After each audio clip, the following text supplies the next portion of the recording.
여러분 안녕하세요. 2학기 새로운 마음으로 시작하게 됐습니다. 그러나 우리가 대면 수업을 하지 못하고 다시 비대면으로 하게 되어서 참으로 안타깝습니다. 여러분 아무쪼록 건강 유의하시고 또 이 코로나19 상황이 하루 빨리 끝나기를 함께 힘을 모아서 기도해 주시기를 바랍니다. 이번 학기 여러분과 함께 공부할 그 과목은 중세시대의 기독교와 이슬람입니다. 중세시대에는 이 두 개의 종교가 지중해권을 중심으로 서로 격돌했던 그리고 참으로 불행한 그런 일들이 많이 일어났던 시대입니다. 오늘 이러한 이슬람과 기독교의 갈등이 끊이지 않고 있는 상황에서 우리가 이 공부를 함으로써 우리가 어떻게 하면 두 종교 간에 평화를 이룰 수 있고 또 이해할 수 있는지, 그리고 우리 기독교 신학을 공부하는 사람으로서 또 이슬람에 대해서 우리가 이해하는 것도 정말 필요하리라고 생각을 합니다. 여러분들이 이번에 공부할 때에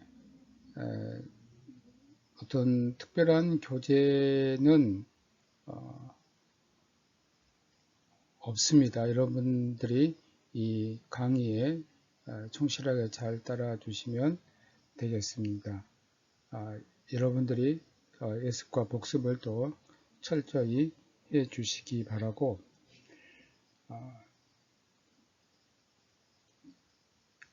이번에 과제는 그리고 평가 방법은 강의 계획서에 다 올라왔는데 다시 한번 여러분들에게 말씀드립니다. 과제는 중세시대 탁발스토어에 대해서 조사하여서 A4 용지에 4페이지 내지 5페이지로 줄 간격 180%, 글자 크기 11호로 제출해 주시기 바랍니다. 이 탁발스토어를 여러분들이 어떻게 조사하느냐면 탁발스토어의 태동, 또 탁발스토어들의 활동, 또 신학적인 지향점, 교회에 끼친 영향을 여러분들이 조사해 주시기 바랍니다. 그리고 대면 수업을 하게 되면 우리가 팀별 과제를 하도록 하겠습니다. 이것은 중세시대와는 관계없는데 오늘 우리 맞닥뜨린 상황과 관련이 되어서 IS가 무엇인가 하나의 과제고요. 또 하나는 한국의 이슬람 전례 역사와 현재 한국 이슬람의 현황을 여러분들이 조사하면 됩니다. 이것은 팀별 과제인데 두 팀으로 나누어서 한 팀은 IS는 무엇인가, 또 한 팀은 한국의 이슬람 전례 역사와 현재 한국 이슬람 현황을 조사해서 수업 시간에 발표하는 걸로 하겠습니다. 여러분들이 참고하고 싶은 책이 있으면 기독교와 이슬람 무엇이 다른가라는 책이 있습니다. 이 책은 유해석, 저자는 유해석, 출판사는 생명의 말씀사, 2016년도에 출판이 된 것입니다. 평가 방법에 대해서 말씀드립니다. 중간고사는 30%, 기말고사는 35%, 과제물은 10%, 출석 15%, 기타 10%입니다. 중간고사는 논술형으로 치르겠습니다. 기말고사는 객관식으로 치르는데 대면 수업을 하면 기말고사는 논술형으로, 만약 비대면이 되면 기말고사도 대면 수업을 하면 기말고사는 객관식으로, 만일 비대면이 계속되면 기말고사도 논술형으로 치르도록 하겠습니다. 이렇기 때문에 여러분들이 이 클래스를 통해서 시험을 치셨으니까 그런 방식으로 시험을 이 클래스를 통해서 치르도록 하겠습니다. 그리고 비대면 수업이라고 해서 출석 체크를 하는 것이 안 하는 것이 아닙니다. 매주 출석 체크를 하니까 여러분들이 꼭 출석을 하셔서 강의를 들어주시기를 부탁드립니다.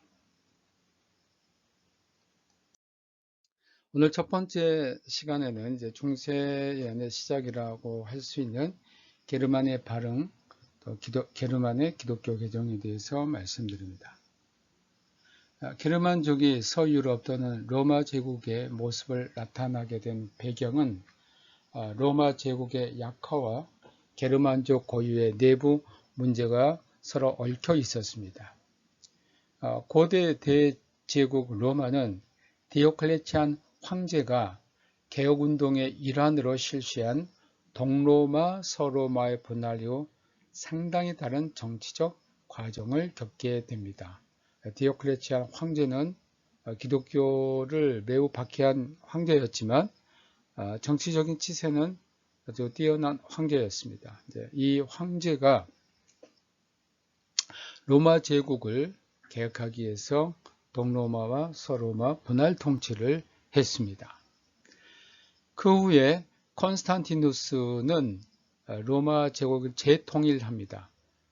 그러나 제국의 수도를 로마에서 비잔틴의 콘스탄티노플로 옮깁니다. 수도를 옮긴 것은 로마 중심이었던 제국 중심을 비잔틴 중심으로 옮겨 놓은 계기가 되었습니다.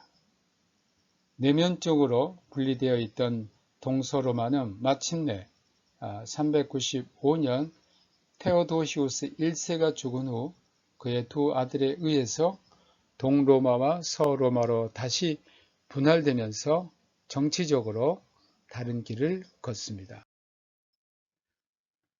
후에 동로마에 의해 일시적으로 재통일된 적이 있으나 두 나라는 서로 다른 나라로 서로마 제국은 476년에 게르만인에 의해서 멸망했고 동로마 제국은 1453년 터키 침입으로 멸망을 했습니다. 세계 제국으로 강력한 힘을 가진 로마 제국의 멸망 원인에 관해 상당히 많은 의견들이 제시됐습니다. 예를 들면 도덕적인 타락, 경제적인 쇠퇴, 내란, 이민족의 침입, 또 인구 감소, 말라리아 등등의 그 전염병이 퍼지는 것, 여러 의견이 있습니다. 그러나 중요한 것은 로마인들이 더 이상 군인으로 복무하기를 즐겨하지 않아서 군인을 모집하는데 어렵게 되었다는 사실입니다. 자기 나라를 자기 국민들이 지켜야 되는데 로마인들이 군대에 가는 것들을 즐겨하지 않았습니다. 전통적으로 로마는 정복을 통하여 제국을 넓혀왔고 정복한 나라들을 속국으로 만들어 그들로부터 막대한 조공을 받아 지탱했습니다. 로마인들의 식량 창고는 아프리카 지역이었습니다. 이렇게 식민지를 통해서 나라를 지탱하기 위해서는 강력한 군대가 필요했습니다.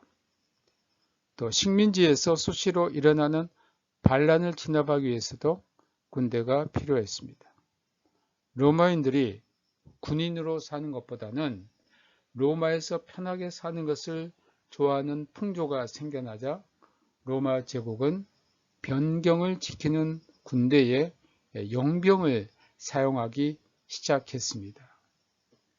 이때 용병으로 로마군에 편입된 사람들이 게르만족입니다. 실상 게르만족과 로마인들의 용병 관계는 그때 처음으로 나타난 것은 아닙니다. 기원전 1세기 이래로 로마인과 게르만인은 서로 많은 영향을 주고받았습니다. 갈리아 지역이나 영국은 로마의 속주가 되면서 이미 로마 문화와 혼합된 문화를 발전시키고 있었고 로마인들은 그들 중 많은 사람들을 로마에 데려다가 노예로 사용했습니다. 또 게르만 사람들 가운데 로마군에 입대하는 사람들도 많았는데 이들은 개별적으로 입대하든가 아니면 게르만족으로만 편성된 동맹국이라는 부대를 이루어 로마군에 편입되었습니다. 이들은 그들의 전투 대가로 제국 변경에 있는 토지를 받았고 그래서 그들은 게르만과 로마의 완충 역할을 하고 있었습니다. 그런데 로마가 약해지면서 이런 상황에 변화가 옵니다. 게르만들이 로마 지역에 침입하여 약탈하는 일이 시작되었습니다. 어떤 때는 국경 수비대를 물리치고 로마의 속초에 들어와 약탈하기도 했고 로마가 파견한 군대에 쫓겨나기도 했습니다. 이런 침입과 약탈은 서로마의 많은 국경지대에서 일어났습니다. 게르만족의 이런 간헐적인 약탈과 이주는 400년을 전후하여 갑자기 게르만들의 대규모 이주 상황으로 발전하게 됩니다. 그들이 로마 지역으로 이주해 온다거나 침입을 했던 이유 중 하나가 북유럽의 늪지대에 살면서 인구가 증가하자 필요한 경작지를 찾아 계속 남으로 내려온 겁니다. 여러분, 로마 제국은 게르만을 어떻게 설정을 했냐면 다뉴브강 북쪽, 도나우강이라고도 합니다. 다뉴브강 북쪽과 또 라인강 동쪽에 있는 그 지역에 사는 민족들을 통틀어 게르만이라고 했습니다. 사실 북유럽은 낮은 평야지대입니다. 오히려 유럽은 알프스가 대륙의 중간에 자리 잡고 있기 때문에 게르만이 살고 있었던 지역은 평평한 늪지대 이런 평지였고 이탈리아로 갈수록 점점 높은 산지가 됩니다. 몽골 계통의 유목민인 흉노족이 러시아 초원지대를 건너 로마 제국 변경에 살고 있던 게르만들을 공격하기 시작하자 그들은 로마로 이주하는 것 외에 다른 도리가 없었습니다. 원래 중국 한나라에 쫓겨 서쪽으로 밀려나 다뉴브강 유역에 자리 잡고 있던 흉노족은 375년 갑자기 흑해 연안에 자리 잡고 있던 게르만 종족인 동고트족을 정복했습니다. 그러니까 아시아에서 일어났던 이러한 민족 이동의 여파가 유럽에까지 퍼짐을 볼 수 있습니다. 동고트족은 그 옆에 살고 있던 서고토인들의 지역으로 이주를 했고 서고토인들은 다뉴브 강을 건너 로마 황제에게 제국에서 살기를 요청합니다. 이것이 공식적인 게르만 대이동의 시작입니다. 이렇게 시작된 게르만의 로마 이주는 필연적으로 로마 제국과 무력 충돌을 빚을 수밖에 없었습니다. 소고트족은 로마 제국의 황제 발렌스에게 자신들의 로마 이주를 탄원해서 허락을 받아 이루어진 이주는 평화적이었으나 로마의 관리들이 그들을 모욕하자 게르만인들은 전쟁을 일으키고 이 전쟁에서 발렌스 황제가 전사합니다. 이 사건은 장래 로마가 게르만에게 멸망하게 될 것을 보여준 상징적인 사건이 되었습니다. 발렌스를 이어 황제가 된 테오도시어스가 서고트족을 현명하게 방어했으나 그들의 지도자인 알라리그 왕은 테오도시우스가 죽은 다음 서고트족의 왕입니다. 396년 그리스를 침략하고 402년 이탈리아까지 진격을 했습니다. 이들을 격퇴시킨 인물은 서부 지역 군사령관이었던 스틸리코인데 그는 로마인이 아닌 게르만의 반달족 출신이었습니다. 로마 제국의 안전은 게르만인들, 그것이 방어자 입장이든 정복자 입장이든 사실 게르만 손에 맡겨져 있었습니다. 알라릭을 지도자로 한 서고트족의 이탈리아에 대한 위협이 계속되자 수비사령관이었던 스틸리코는 이탈리아 지역의 수비에 힘을 기울였습니다. 그러나 이 일은 갈리아 지역에서 게르만의 침입을 방어하던 방어선이던 라인강의 방비를 약화시키는 결과를 가져왔고 이 틈을 타서 라인강 건너편에 있던 반달족을 위시한 여러 게르만족이 제국 내로 몰려 들어옵니다. 이것의 책임을 물어 황제가 스틸리코를 처형하자 서고트의 알라릭은 이 기회를 놓치지 않고 다시 이탈리아를 공격했습니다. 서고트족은 409년 10년 이 두 차례에 걸친 로마 침입을 통해서 로마를 무자비하게 약탈했습니다. 그 서고트족은 갈리아 지방을 거쳐 이미 반달족이 점령하고 있던 스페인으로 가서 반달족을 쫓아내고 서고트 왕국을 건설합니다. 스페인에서 서고트족에게 쫓겨난 반달족은 아프리카로 건너가 반달 왕국을 세웁니다. 반달족의 아프리카 점령은 로마에게 큰 타격을 주었고 북아프리카는 로마의 식량 창고였기 때문입니다. 게르만족을 공격했던 흉노족 역시 로마를 공격했습니다. 아틸라가 지배권을 장악한 흉노족은 452년 로마로 진격했고 로마는 서고트 왕과 동맹을 맺고 흉노족의 침입을 간신히 물리칩니다. 정복 국가로서 로마는 이제 사라져 버렸습니다. 이탈리아의 방어조차 게르만 출신의 군인들 손에 맡겨졌습니다.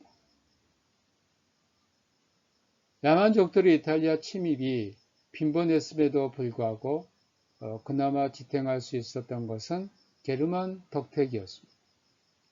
이들 스스로 로마인이라고 여겼을 수도 있지만 그들은 용병으로 로마 군대에 편입되었다가 군사 지도자가 되었고 자신이 거느린 군인들을 배경으로 정치 지도자까지 된 사람들입니다.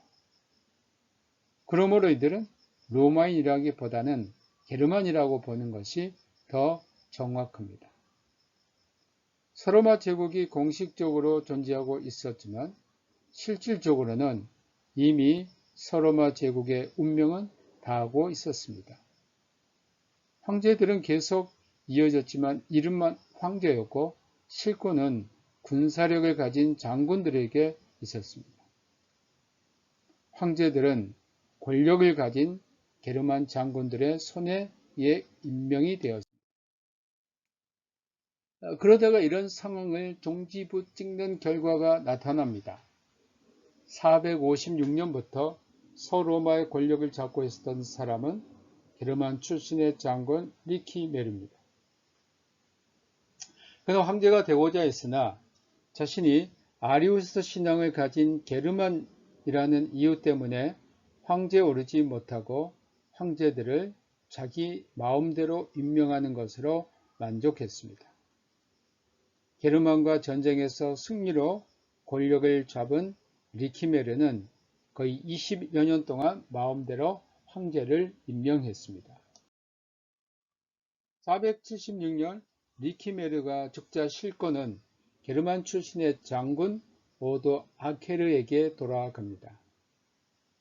그는 리키메르보다 자기 욕심에 더 충실했고 이름뿐인 황제 로물루스 아우구스투스를 폐위시키고 다음 황제를 지명하지 않고 476년에 황제의 관을 자기 머리에 씁니다. 이로써 1000년 넘게 지속한 로마가 서로마 제국에 국한된 것이기는 하지만 역사의 뒤편으로 사라져 버립니다. 이제 스페인과 아프리카를 포함한 전 서로마 제국이 게르만의 손에 넘어가게 됩니다. 수적으로는 로마인의 3%밖에 안 되는 월등히 적은 숫자였으나 게르만은 이제 서로마 제국 곳곳에서 자신들의 독자적 왕국을 세우고 있었던 겁니다. 서로마 제국의 황제가 된 오도아케르는 동로마 제국에 이 사실을 알렸습니다. 동로마 제국의 황제였던 제노는 별로 불평하지 않고 오도아케르를 그 지역 지배자인 총독으로 인정해 주었습니다. 오도아케르는 동로마에 반란이 일어났을 때 동로마 황제에게 속한 이탈리아 지역을 점령하고자 몇 차례의 전쟁을 치르기도 했습니다. 그는 비시고트 왕국과 전쟁에서 영토의 일부를 빼앗기도 했으나 반달족으로부터는 시칠리아 섬을 다시 찾는 등 이탈리아를 성공적으로 이끌었으며 자신이 독실한 아리우스주의자였음에도 불구하고 로마 가톨릭 교회에 대해서는 아무런 간섭을 하지 않았습니다.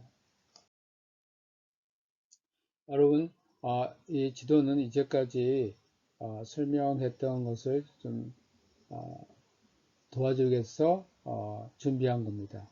우선 486년까지 게르만 왕국입니다. 여기 보시면 과거에 이탈리아 서로마 제국이 중심되는 영토였죠. 이게 이제 오도아케르의 왕국이 됩니다. 그리고 그리스를 중심으로 한 이 동쪽은 아직까지 동로마 제국, 비잔틴 제국으로 남아있고 이 동로마 제국 수도인 콘스탄티노플이 여기 있습니다.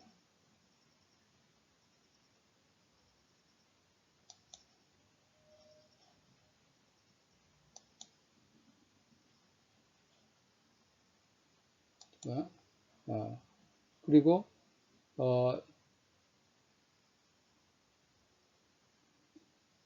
이 지역이 동고트족이고요. 또 이 지역이 지금 이제 동로마 제국, 비잔틴 제국입니다. 여기에 이제 콘스탄티노플이 있습니다. 그리고 이 반달족이 쫓겨나가지고 북아프리카 지역에 이제 왕국을 세우게 됩니다. 이게 반달족의 왕국이고, 그리고 이제 서고트족의 왕국이 이제 오늘날의 프랑스와 독일 일부, 스페인 일부, 이 지역이 사실 이제 갈리아 지역이라고 하는데 이 지역을 차지하게 됩니다. 그리고 이제 여러분들이 곧 나옵니다만 프랑크 왕국, 게르만의 왕국이 이제 프랑크 왕국입니다. 이 프랑크족이 앞으로는 게르만의 유력한 종족이 돼서 전체를 지배하게 됩니다. 그리고 이제 이탈리아 반도 북쪽에 위치한 부르근드 왕국이 여기 있습니다. 그리고 또 게르만의 한 종족인 랑고바르드 족이 이제 여기 위치하고 있습니다. 그러면 이제 전에는 이 지역들이 다 서로마 제국의 그 지역이었는데 이 지역들이 완전히 게르만에 의해서 약탈이 되고 침입에 의해서 서로마 제국이 사라지게 된 것입니다. 사실 서로마 제국이 멸망한 후 로마 가톨릭 교회는 명예와 통치권을 오히려 얻었다고 평가해야 합니다.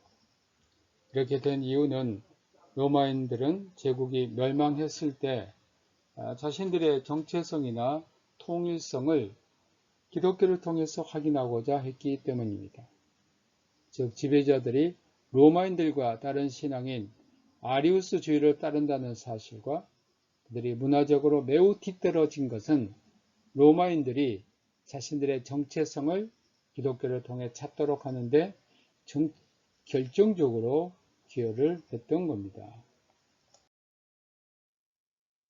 그런데 동로마 쪽에 이주해 살고 있던 동게르만족, 동고트족은 테오도릭의 지도하에 강력한 부족으로 성장해 있었고 동로마 제국에 대해 커다란 위협이었습니다. 동로마 황제 제노는 서로마를 지배하고 있는 오도 아케르를 억제하고 동고트족도 축출하기 위해서 488년에 동고트족의 지도자인 테오도릭을 이탈리아 총독으로 임명합니다. 테오도릭은 489년 자기 종족을 이끌고 이탈리아로 침입에 들어갔고 490년 이탈리아 반도 거의 전 지역을 정복했습니다.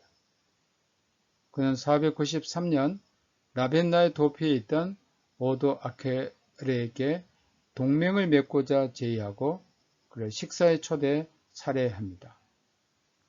이로써 오도 아케르의 멸망한 서로마 또는 이탈리아 지배권은 테오도릭에게 주어집니다. 테오도릭은 상당히 관용적인 정책을 폈습니다. 그 역시 아리우스 신앙을 갖고 있었음에도 불구하고 신앙뿐만 아니라 기존의 법 질서와 행정 구조를 바꾸지 않고 그대로 존속시켰습니다. 동고트족은 자신들의 문화 수준이 로마인보다 떨어진다는 것을 알았기 때문에 주로 군사적 업무만 주력했으므로 로마인들이 부담해야 할 것은 동고트인들을 위해 대지주들이 자신들 소유의 땅 일부를 제공하는 것입니다. 그런데 518년이 되면서 상황이 급격하게 변합니다. 그 사이 동로마 제국은 제노 황제에게 아나스타시우스를 거쳐 유스틴 1세가 황제가 됩니다. 유스틴 1세가 황제가 되자 지금까지 불편한 관계에 있던 동서방 교회가 화해하고 긴밀한 교류가 시작이 됩니다. 원래 451년 칼케돈 공의회 제4차 에큐메니칼 공의회가 되는데 이 공의회를 통해 예수 그리스도는 인간이 아니라 신적인 속성 한 가지만을 가진다는 단성론이 유죄 판결을 받고 축출이 됩니다. 이때 이제 공의회 결정을 반대했던 이 단성론자들이 등장합니다. 하지만 동방교회는 근본적으로 교회에 관한 절대권을 황제가 가지고 있었기 때문에 이 말은 황제가 동로마 제국에서 콘스탄티노플 총대주교를 임명합니다. 그렇기 때문에 사실 동로마 제국의 교회를 보면 교회 가장 윗자리에 성직자가 있는 것이 아니고 황제가 있었습니다. 단성론자들은 자기 편을 들어주는 황제가 등장하면 언제든 세력을 회복할 수 있다는 희망을 버리지 않고 있었습니다. 제노 황제 때 콘스탄티노플 대주교였던 아카시우스는 단성론을 지지하던 이집트와 시리아 지역이 칼케돈 공의에서 단성론이 이단으로 정제된 후 콘스탄티노플이나 동로마 교회 전체와 관계가 단절되자 이들을 다시 끌어들이기 위하여 헤노티콘이라는 이름의 통합 문서를 작성합니다. 주로 이 단성론자들은 이집트를 중심으로 또 시리아를 중심으로 동방교회 많은 교회들이 칼케돈 공의의 결정인 예수 그리스도가 완전한 하나님이시요 완전한 인간이란 이란 양성론, 신인 양성론을 받아들이지 않고 단성론만, 신적인 존재라는 것만을 받아들이게 되자 정죄를 받고 이제 가톨릭 교회에서 떨어져 나갑니다. 그런데 이제 이 떨어져 나간 교회를 다시 끌어들이고자 콘스탄티노플의 총대 주교인 아카시우스가 헤노티콘이라는 그러한 문서를 발표해서 그들을 끌어들이게 됩니다. 이 문서에서 아카시우스는 삼위일체 중 하나가 성육신하였다는 구절을 넣어서 단성론적 주장을 하면서도 그리스도가 하나의 본성이나 두 개의 본성을 가진다는 언급을 피해 갔습니다. 그러니까 이건 상당히 애매한 문구입니다. 분명히 칼케돈 공의에서는 그리스도만이 삼일체 중에 한 분인 성자 하나님만이 두 개의 본성을 가진다라고 공표를 했는데 여기서 아카시우스는 약간 변형시켜가지고 삼위일체 중 하나만 성육신했다. 이제 이것은 그리스도가 하나의 본성 또는 두 개의 본성다는 언급을 피해갔습니다. 그래서 칼케돈이나 또는 어떤 다른 종교회의에서 첨령된 모든 이단들을 정죄하는 것으로 끝을 맺게 됩니다.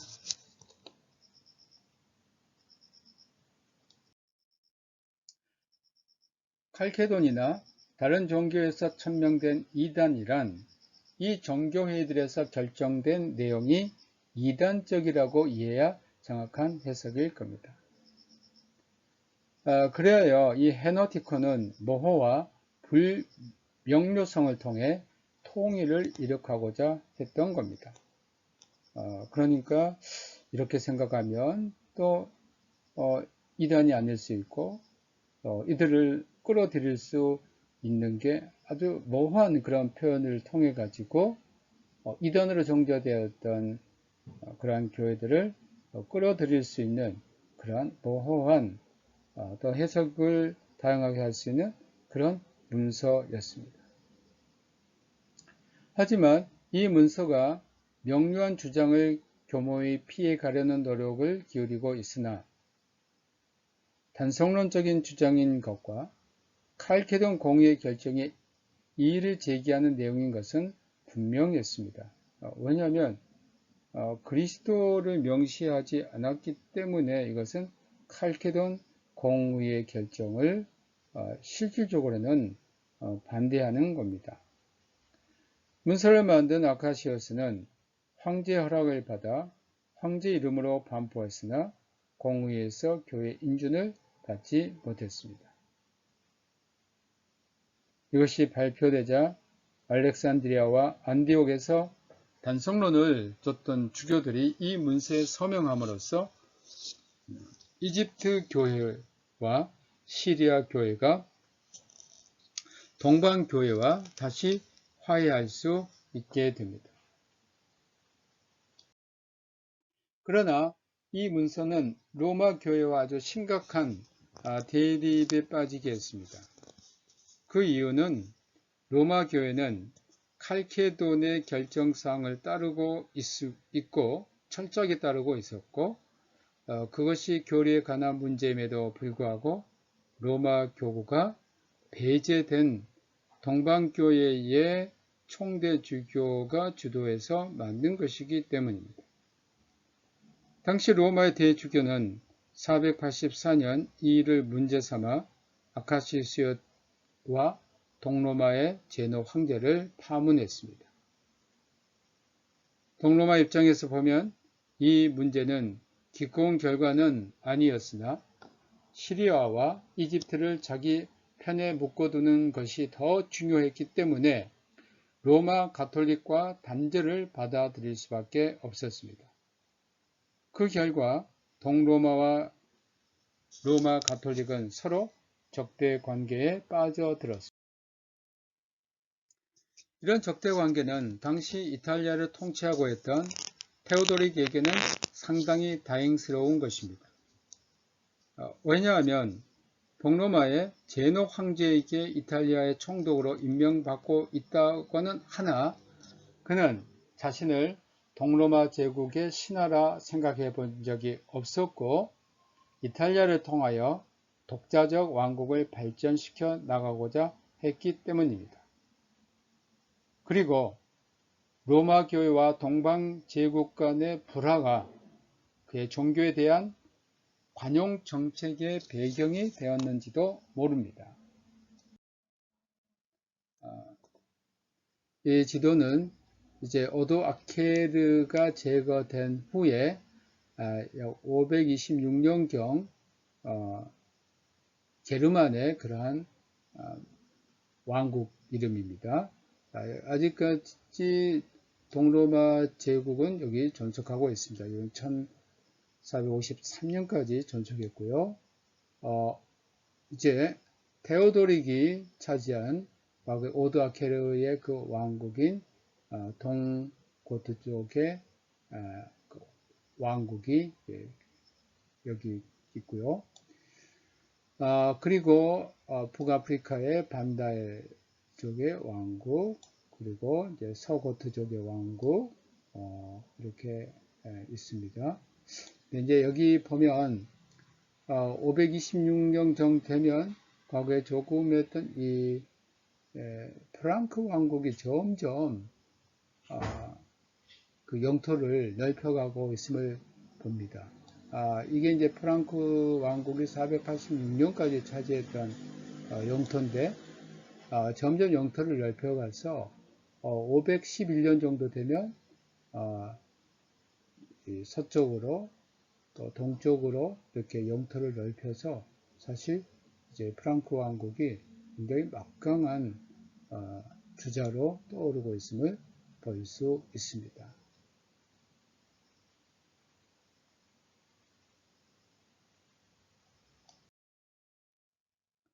(518년) 새로운 상황이 전개가 됩니다. 518년 비잔틴 황제가 된 이우스틴 1세는 철저한 정통신앙을 따르는 자로 그가 황제가 되자 동로마 제국 전체에서 아리우스주의가 혹독한 박해를 받게 됩니다.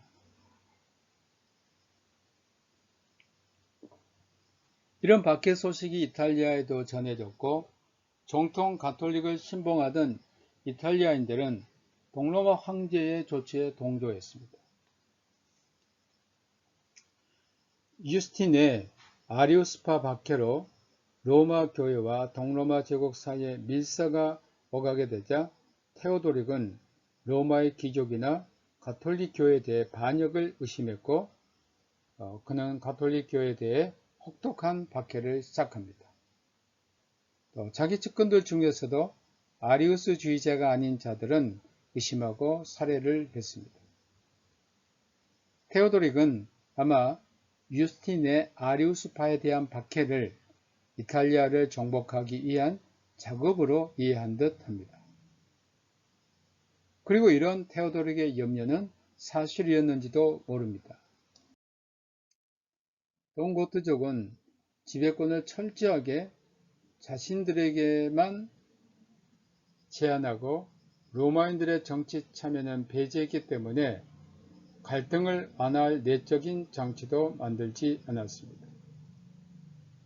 결국 이 갈등은 동로마가 유스티니안 황제 아래 중흥기를 맞았을 때에 이탈리아를 공격하고 동고트족을 멸망시키게 됩니다. 테오도릭이 죽은 후이긴 하지만 535년 동로마의 장군 벨사리우스가 이탈리아를 점령했고 552년 마침내 동고트족은 동로마 군대에게 완전히 패배해서 이탈리아를 내주었고 그들은 역사에서 사라졌습니다. 그들은 노예가 됐거나 로마 군대에 들어갔거나 이탈리아 사람으로 동화했습니다. 헤노티콘의 논쟁이 보여주는 것처럼 단성론을 둘러싼 논쟁은 동로마와 서로마를 분열시켰고 바로 이 시기가 테오도릭이 이탈리아를 차지한 시기입니다. 교리상의 분열이 서로에게 도움이 되지 않은 것은 분명합니다. 이런 분열에도 불구하고 유스티니안 황제가 로마와 화해 정책을 취한 것은 그들의 이탈리아 재정복을 위한 정치적 포석이었습니다. 게르만에게 포위당했고 자기 스스로 힘을 가지지 못했던 로마의 교황들은 이탈리아가 동로마에 정복된 다음에는 동로마 황제의 수중에 있을 수밖에 없었습니다. 동로마 황제가 이집트나 시리아를 자신의 제국 내에 묶어두고자 하는 정치적 이유 때문에 단성론의 주장을 받아들이는 정책을 취했고 로마의 교황들이 교리적 이유, 즉 칼케돈 공의의 결정사항을 들어 반대하면 황제는 로마의 교황들을 귀양 보내거나 다른 교황으로 바꾸어 버렸습니다. 교황 실베리우스는 반역죄로 고소되어 귀양가서 죽었고 다음 교황 비글리우스는 콘스탄티노플로 압송되어 모욕적인 대우를 받다가 황제의 정책을 받아들이기로 약속한 다음 로마로 귀환할 수 있었습니다. 동로마 제국의 이탈리아 지배는 오래가지 못했습니다. 586년 북부 쪽에서 침입해 온 게르만족인 롬바르드족에게 다시 이탈리아를 내주어야 했기 때문입니다. 유스티니안 황제의 팽창 정책은 이탈리아 정복으로 성공했는가 싶었는데 542년부터 불어닥친 흑사병으로 동로마 전체는 수많은 인력의 손실을 입었습니다. 군대에는 병사가 모자랐고 국경을 지키는 요새에 주둔할 병력조차 충당하기 어려웠습니다. 이러한 심각한 병력 고갈은 동로마 제국의 군사력에 심각한 약화를 초래했습니다. 이 틈을 타서 다뉴브강 북쪽에 있던 롬바르드족이 568년 알보인 왕의 영도 아래 알프스를 넘어 이탈리아를 침입했습니다. 그들은 북이탈리아에 롬바르드 왕국을 세우고 그들 중에서 두 유력자가 군대를 이끌고 남쪽으로 가서 작은 독립국가 둘을 세웠습니다. 롬바르드족은 동고트족보다 야만적이어서 로마 문화를 보존하는데 아무런 관심도 없었습니다. 그러나 그들은 서로 간에 싸움이 심해서 힘을 하나로 모으지 못했기 때문에 이탈리아에서 동로마의 세력을 완전히 몰아내지 못하였고 시칠리아와 남부 이탈리아 지역들 대도시들은 여전히 동로마의 지배력이 미치고 있었습니다.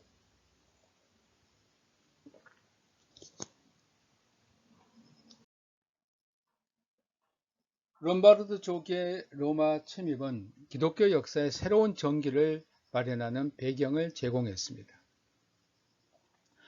한편으로는 로마 교황이 동로마 황제의 영향에서 벗어날 수 있는 계기가 되었고 다른 한편으로는 롬바르족의 위협 앞에서 다른 보호 세력으로 알프스 이북에서 강대한 세력으로 성장해 가던 프랑크 왕국에게 도움의 손길을 요청하므로 새로운 중세 질서를 마련한 기틀을 만들어냈습니다.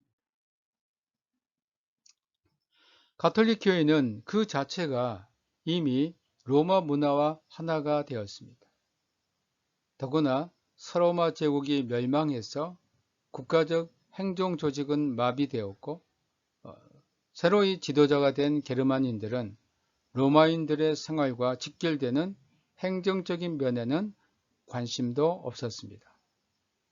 예를 들어 지배자로 등장한 게르만은 서민들 사이에 흔히 발생하는 재산 분쟁이나 소송 관계 또는 결혼 등 생활과 직결된 문제를 해결해 줄 수 없었던 겁니다. 게르만이 이탈리아에 세운 나라는 서로마 제국과 내적으로는 아무 관계가 없었습니다.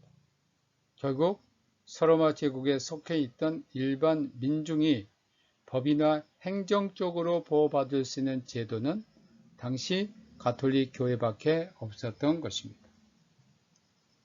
그 결과 가톨릭 교회 사제들은 자연스럽게 법률적 분쟁에서 판결자 역할을 하게 되었고 결혼을 주관하는 기관이 되었습니다. 이러한 사제들의 사회적 위상은 시간이 지날수록 더욱 강화됩니다. 그래서 자연스럽게 사제들은 사회에서 가장 존경받는 계층을 형성했고 교회 역시 능력 있고 지도력 있는 사람들을 고위 주교로 만들고자 노력을 했습니다. 교회가 로마 사회 중심으로 부상하면서 교회 세력은 더욱 성장했습니다. 교회 재산은 날로 증가했고 교회에 관한 부분은 게르만인 역시 존중해 주었기에 많은 것이 파괴되는 사회적 환경 하에서도 교회는 자신들의 정체성을 계속 발전시켜 나갈 수 있었습니다. 이런 이유로 교회는 로마의 문화적 유산을 그대로 보존할 수 있었으며 이것을 후대에 전할 수 있었습니다. 몰락한 로마의 귀족들은 죽을 때 자신들의 재산이나 소유물을 교회나 수도원에 기탁했고 교회는 몰락한 로마에서 사회적 구제 기관으로 역할을 충실히 했습니다. 결국 당시 로마 사회는 교회를 필요로 했고 교회는 거의 필연적으로 사회 문제에 개입해야 했습니다. 그리고 이것의 결과가 긍정적이든 부정적이든 교황제가 나타날 수 있는 역사적 환경을 만들어 주었습니다. 콘스탄틴의 기독교 공인 이후로 제기되었던 주장인 하나님의 나라가 이 땅에서 실현되었다는 역사 인식은 게르만이 침입하면서 상당히 희석되었습니다. 이런 역사 이해를 바탕으로 어거스틴은 그의 신의 도성에서 하나님의 나라와 세상 나라를 구분하는 역사 해석을 합니다. 어거스틴은 그의 생애 말년에 야만족의 침입을 직접 몸으로 겪었을 뿐만 아니라 이런 야만족 침입의 원인이 로마인들이 기독교를 받아들여 전통 신들이 진노했기 때문이라는 주장에 대해서 해명해야 했습니다. 어거스틴은 이것을 세상 나라와 하나님 나라로 구분하여 하나님 나라는 영원하지만 세상 나라는 고통과 아픔, 멸망이 있을 수밖에 없는 불완전한 실체이며 그런 이유로 기독교인들은 불완전한 이 땅에 살고 있으나 완전한 하나님 나라를 소망하며 사는 사람들이라고 해석했습니다. 게르만 지배 시대의 교회는 어거스틴의 이런 주장을 원형하여 로마 제국은 멸망한 것이 아니라 교회를 통해 계속되고 있다고 이해했습니다. 이 주장은 교회를 통하여 세상에 대한 지배가 새롭게 시작되었고 이것은 하나님 나라가 교회를 통하여 이루어지는 시작점이라고 해석했습니다.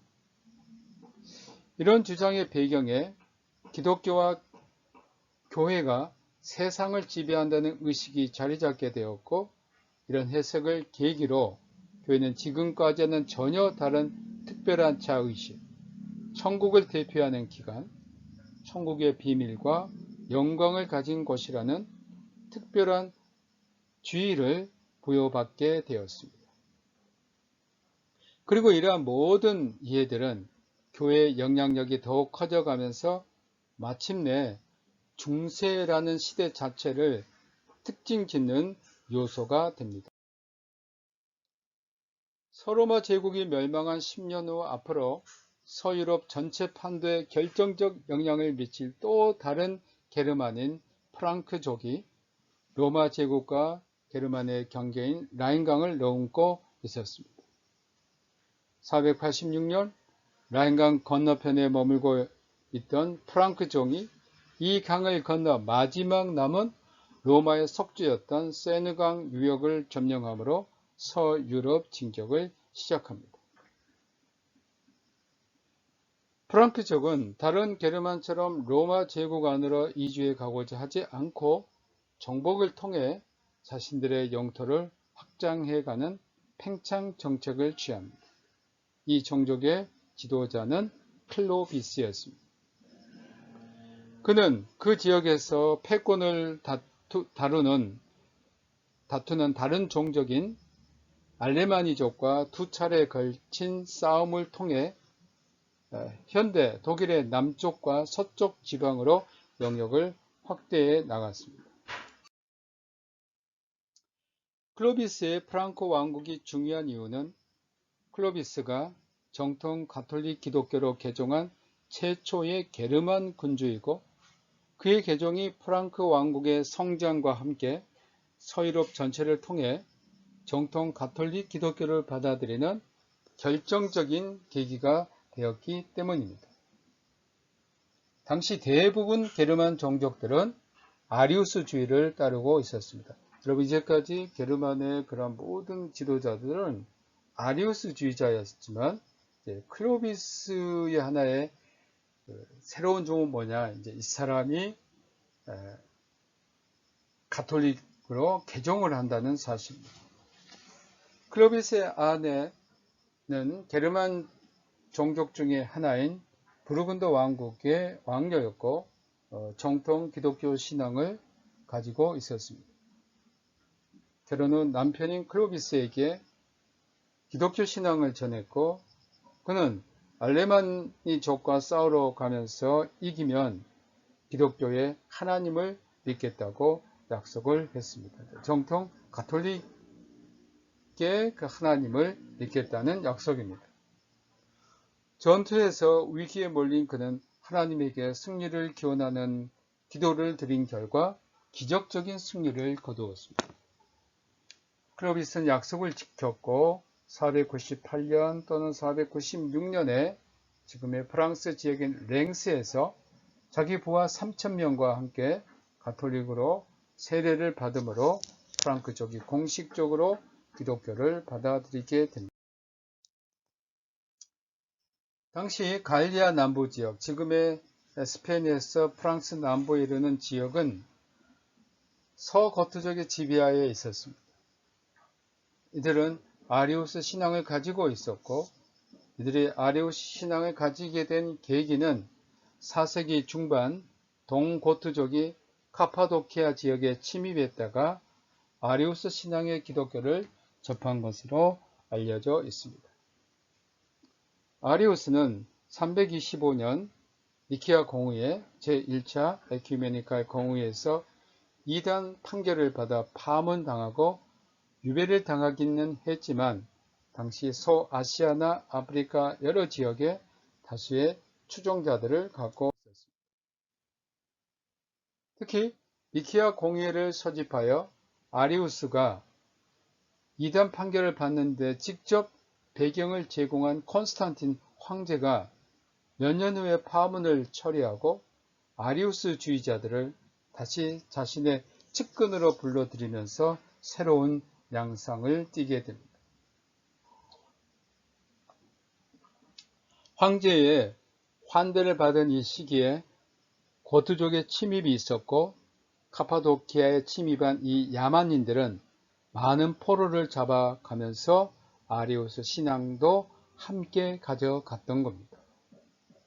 이 포로 중에 역사적으로 유명한 선교사 불필라가 있었고 그는 동게르만 사람들에게 아리우스파 기독교를 전파했습니다. 그의 선교 열정은 대단하여 문자가 발달하지 못했던 게르만 사람들에게 고딕 문자를 만들어 성서를 가르치는 노력을 했습니다. 소고트족이 아리우스 신앙을 가졌던 상황에서 클로비스는 가톨릭 신앙으로 개종하고 서고트족과 전쟁을 했습니다. 이 전쟁에서 그 지역 주민들은 클로비스를 해방자로 환영하고 받아들였습니다. 정통 가톨릭 신앙을 가진 클로비스의 프랑크 왕국은 원래 자신들이 살고 있던 라인강 너머의 지역에서부터 피레네 산맥에 이르는 광대한 영토를 가진 왕국이 되었습니다. 이런 의미에서 클로비스의 개종은 역사적 의미를 갖고 있습니다. 그의 개종으로 프랑크족은 기독교에 대해 개방적 태도를 취하므로 다음 세기에 프랑크족이 진정으로 신앙을 받아들이고 기독교 국가로 성장해 갈 바탕을 마련했습니다. 이런 클로비스의 개종을 또한 교회에서는 콘스탄틴의 전해다 이것과 비교해서 말합니다. 프랑크 왕국이 가톨릭 신앙을 앞세워 서유럽 전체를 통일하고 후대에 분할되어 이탈리아, 프랑스, 독일이 되므로 유럽이 정통 가톨릭 문화를 이룩하는 바탕이 되었습니다. 게르만의 가톨릭 신앙으로 개종은 기독교 역사에서 새로운 장을 여는 시작이었고 이들의 개종은 기독교 역사에서 지속적 영향을 미쳤습니다. 게르만이 기독교를 받아들이고 새로운 모습의 기독교 신앙 형태가 나타나고 이것을 기독교의 게르만화라고 부를 수 있는 것은 게르만의 개종 과정에서 이미 이러한 모습이 잉태하고 있었다고 봅니다. 게르만이 기독교를 받아들이는 것은 엄격히 말하면 로마 가톨릭의 선교의 결과가 아니라 게르만 자신들의 선택이었다고 보는 것이 더 정확할 겁니다. 원래부터 호전적인 게르만은 전쟁을 통하여 기독교의 신을 구체적으로 인식했습니다. 이런 이유로 초기 게르만의 그리스도의 이해는 악마와 싸우는 모습으로 나타납니다. 자신을 괴롭히고 파멸시키고자 하는 대상을 대신 싸워준다거나 물리치는 모습으로 그리는 겁니다. 그들은 악마와 싸워 그리스도가 승리한다는 것을 통해 기독교가 현실과 동떨어진 신화가 아니라 자신들의 삶과 구체적으로 연관된 구원 사건으로 이해했던 겁니다. 그리고 이런 이해를 바탕으로 게르만은 자신들의 전통 문화를 기독교와 연합시켰습니다. 게르만에 의해 변화된 기독교의 모습을 몇 가지 들어보면 다음과 같습니다. 첫째, 고해성사의 일반화입니다.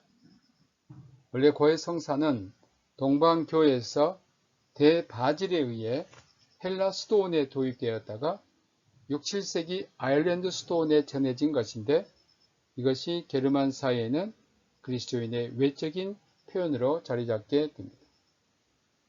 이것은 기독교를 처음으로 접한 게르만에게 어떤 외적인 표현, 즉 자신의 죄를 직접 고백하게 하는 이 방식은 교회나 개인에게 매우 유용한 방식이었습니다. 이 방식을 통해서 게르만은 원래 자신들의 성소에서 행하던 의식, 즉 복을 바라고 어떤 의식을 행하던 것을 교회에서 계속함으로 교회를 통한 복을 확인할 수 있었고 교회는 그들에게 기독교인으로서 종교적, 윤리적 통제를 하는 수단으로 매우 유용했던 겁니다. 둘째, 참회에 대한 이해입니다. 원래 게르만 전통에서는 신과 인간과의 관계 역시 인간과 인간 사이의 법적 관계처럼 손상시킬 어떤 문제가 발생하면 이것을 다시 원상태로 복구하기 위해서는 법적인 행위를 요구했습니다. 게르만인 사회에는 신앙적으로 어떤 범죄를 했을 때 이것을 물질적 부채관계로 이해하고 물질적 수단을 이용해서 이 부채를 청산하는 관습이 유행했습니다. 이것은 서방 교회까지 영향을 미쳐 마침내 사면부 판매라는 오류가 나타나고 종교 개혁이 일어나는 배경이 되기도 했습니다. 셋째, 교회가 세속적 삶에 깊이 개입하게 됩니다. 이것은 게르만인이 기독교하는 과정은 새로운 문명을 받아들이는 과정이었기 때문에 교회가 사회교육기관으로서 역할을 해야 했던 것과 관계가 있습니다. 게르만인은 기독교를 받아들이면서 교육이나 문화, 건축이나 예술 등의 분야에 관심을 가질 수가 있었고, 이것은 기독교 신앙을 받아들이는 과정과 동시에 일어났습니다. 초등교육이나 고등교육이 교회와 수도원에서 시작되었고, 수도원이 고대 문화의 전승자 역할을 담당한 것은 이들 역사에서는 필연적 결과일 수밖에 없습니다. 이것이 유럽의 중세 문화를 이해하는 데 대단히 중요한 요소가 됩니다. 중세 전체는 신을 중심으로 이루어진 문화입니다. 모든 것은 신 중심, 교회 중심으로 이해하는 문화적 배경이 게르만의 기독교 개정에서 준비하고 있었던 겁니다. 게르만의 문화 배경에서 나타난 특징으로 언어를 통한 문화의 전승 역할이 교회를 통해 이루어집니다. 이것은 문화를 담는 그릇이라고 하는 언어가 어떤 문화를 수용하고 저장하고 전달하는데 가장 필수적인 요소라는 것을 말해줍니다. 게르만인 자신들의 고유 언어가 있었으나 그들은 개종하면서 언어도 라틴어를 받아들였습니다. 그들에게 라틴어는 일상 언어가 아니라 교회 언어, 종교적 언어였습니다. 기독교 예배에서 사용되는 라틴어는 게르만에게 예배와 마찬가지로 생소함과 경외심을 불러일으켰습니다. 넷째, 교회와 봉건주의의 결합입니다. 헬라 문화권의 기독교는 철저하게 도시적 배경을 갖고 있습니다. 그러나 게르만의 문화적 배경은 농촌입니다. 7세기 이후 이슬람 침입으로 서방과 동방의 관계가 거의 단절되면서 경제적 수단은 토지를 중심으로 한 경제체제를 가질 수밖에 없었습니다. 이것은 전통적으로 도시교회에서 교구를 만들고 각 교구마다 성직자를 파송하는 로마 교회 틀과는 달리 대토지 소유자인 봉건 영주가 자신의 땅에 독자적으로 교회를 세우고 성직자를 고용해서 자신들을 위해 예배하게 하는 독특한 형태의 교회가 발전하게 되는 배경이 되었습니다. 이것을 독자교회 체제라고 합니다. 이렇게 해서 이들 영주들에게 교회는 판매하거나 전당 잡힐 수 있는 재산이 되었고 교회를 통해서 들어오는 수입은 영주의 것이 되었습니다.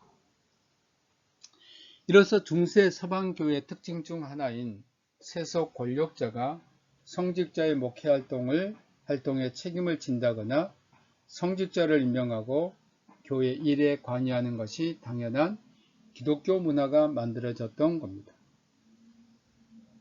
이런 경향은 결국 세속 세계와 종교 영역을 하나로 통합해서 단일한 공동체로 생각하는 세계관을 만들어내는 배경이 되었습니다. 이런 이해는 사실 동방에서도 이루어졌다고 할 수 있지만 동방교회는 황제가 주도권을 가지고 있었던 데 비해 중세 서방은 교황이 그 정점에 있었다는 것이 큰 차이입니다. 그리고 이런 바탕이 또한 서방교회가 스콜라 신학이라는 그들만의 신학을 만들어내는 배경이 되었던 것입니다. 오늘 수업은 여기에서 마치도록 하겠습니다. 다음 시간에는 프랑크 왕국의 발전과 로마 가톨릭 교회에 대해서 우리가 배우도록 하겠습니다. 수고 많으셨습니다. 다음 시간에도 만나겠습니다. 안녕히 계십시오.